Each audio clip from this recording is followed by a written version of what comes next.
तो hello mysterious book members, मैं हूं आपका दोस्त Monu and welcome in mysterious book channel.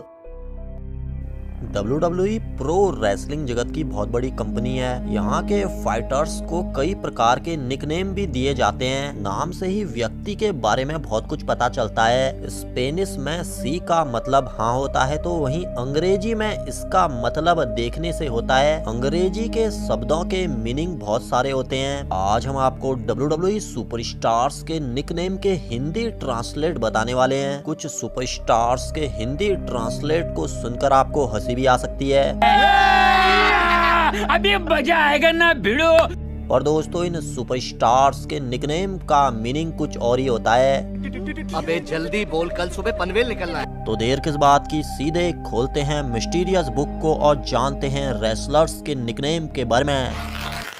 Roman Reigns को द बिग डॉग कहा जाता है। अब बिग डॉग का हिंदी मीनिंग बड़ा कुत्ता होता है, और दोस्तों रोमन रेंस के लिए जो बिग डॉग यूज किया जाता है उसका कुछ और ही मतलब होता है। WWE में अंडर डॉग और बिग डॉग दो वर्ड होते हैं। अंडर डॉग छोटे मोटे रेसलर को कहा जाता है जिसके जीतने के बहुत ही कम चांस होते हैं, न के बराबर चांस होते हैं। लेकिन बिग डॉग एक पावरफुल रेसलर को कहा जाता है। दोस्तों, बिग डॉग रेसलर के जीतने के बहुत ज्यादा चांस होते हैं। पावरफुल और मसल वाले रेसलर को ही बिग डॉग कहा जाता है। यानी जो द बिग डॉग रोमन के लिए कहा जाता है उसका मतलब कुत्ते से नहीं होता है दोस्तों, उसका मतलब होता है एक पावरफुल रेसलर से।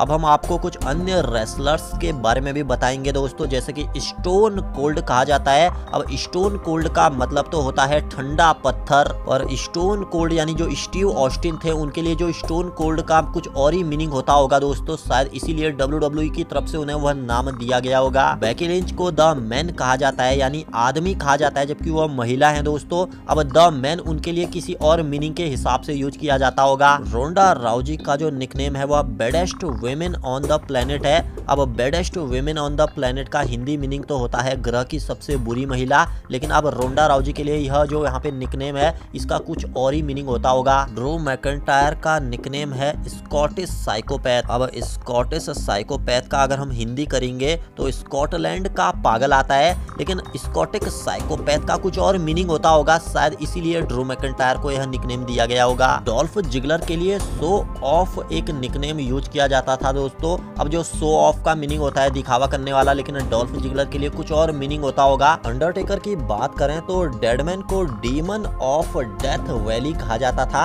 अब इसका हिंदी मीनिंग करेंगे तो मुर्दों की घाटी का प्रेत आता है। अब अंडरटेकर के लिए यह नाम कितना सूट है, क्या मीनिंग रहता है, यह आप हमें कमेंट करके बताइएगा जरूर। किस सुपरस्टार के हिंदी मीनिंग से आपको हंसी आई अभी हमें जरूर बताइए। जल्द मिलते हैं, तब तक रखिए अपना ख्याल। मैं मोनू लेता हूँ आप सभी से विदा। नमस्कार।